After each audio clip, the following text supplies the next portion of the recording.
Shivneri news शिवजन्मभूमी या news चॅनलमध्ये आपल्या सर्वांचे सर्वांनी शांततेचे दादा आपल्याला संबोधन करणार आहे. नाही सर्वांना विनंती आहे.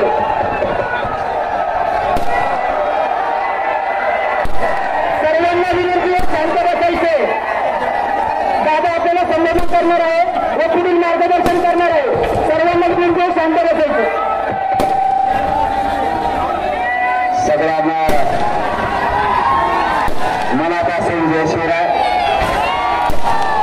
या शिवनेरी पावसाचा जमलेल्या माझ्या तमाम मराठा बांधवांना माझा मानाचा जय शिवराय. आता आपल्याला वेळ नाही.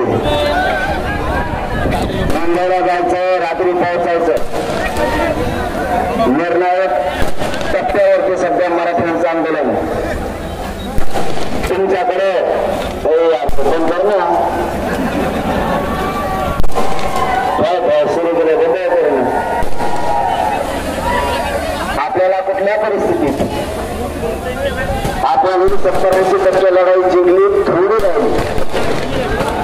जुन्नर आणि शिवनेरी गडाचा पट्टा आणि पुणे जिल्ह्यातले मराठी एक दिवस जर घराच्या बाहेर पडले तर महाराष्ट्राचा त्याच्यावर गुलाल पडला म्हणून समजा. तुमच्यावरची एकच जबाबदारी देऊन पुढे लगेच जातो. जर बघा गरिबांच्या पोराला मुंबईत बसू दिलं नाही आणि जर त्रास दिला तर शांततेत पुणे जिल्ह्यातल्या खानदानी मराठ्यांना, जातवान मराठ्यांना रस्त्यावरती शांततेत यायचं. सारखे कान आणि डोळे मुंबईकडे ठेवायचे. काम धंदे बंद, पण मराठा समाजाला न्याय दिल्याशिवाय आपण कोणी शांत बसायचं नाही. लोकशाहीचा कायद्याचा मार्ग सोडायचा नाही. आता सरकारनं आपल्याला परवानगी दिली.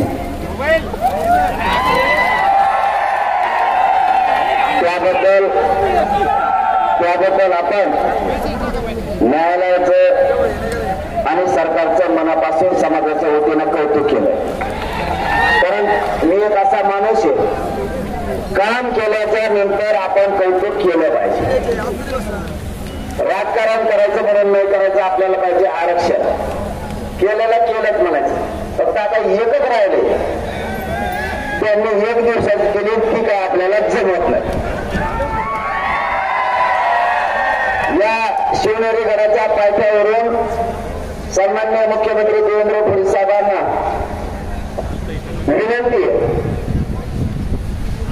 आम्ही कायद्याचं आणि कायद्याच्या नियमाच्या अधीन राहून आंदोलन करू, पण परवानगी मात्र अंमलबजावणी होत नाही तोपर्यंत आंदोलन सुरू राहणार आहे. तोपर्यंत परवानगी पाहिजे. सन्मानानं या गरिबांच्या लेकराला न्याय द्यायचं काम करा. ही समाज तुमचा कौतुक करेल. आणि दुसरी गोष्ट माझी मराठा समाजाला अत्यंत महत्वाची, या पवित्र शिवनेरी गडाच्या पायथ्यावर सांगायची, ती तुमच्यासाठी लय महत्वाची आहे. आणि ते जे आंदोलनात सहभागी झाले त्यांच्यासाठी आणि जे गरीब या मराठ्यांसाठी, म्हणून हे मात्र शांततेने ऐका. मराठ्याच्या आंदोलकानं संयम आणि शांतता ठेवायची. एक गोष्ट लक्षात ठेवा, आपल्याला जर 5,000ची परवानगी दिली, सगळ्यांनीच तिथे जाऊन काही करायची गरज नाही. तिथे जवळ कोणतं ग्राउंड घेते त्याच्यावर बाकीच्या बसायचं आणि कच्चून खायचं आणि झोपायचं. त्रास दिला तर ती जवळ जायचं आमचं कशी यायचं, किती सोपं. पण आडमुठे वागायचं नाही. कायद्याचं पालन करायचं, न्यायदेवतेचं पालन करायचं. तुम्ही जर आडमुठा वागला तर तुम्हाला एक महत्वाचा शब्द सांगतो. समाजाला आपल्याला घरून पाठवलंय मुंबईला. त्यांना आशा आहे हे लेकरं आपल्या समाजाला न्याय देतील. ही आशा समाजाला आहे. जबाबदारी प्रत्येक आंदोलक मराठ्याच्या पोराने ओळखा. आमच्या न्यूज चॅनलवर नवीन असाल तर सबस्क्राईब करा, लाईक करा व बेल आयकॉनवर क्लिक करायला विसरू नका.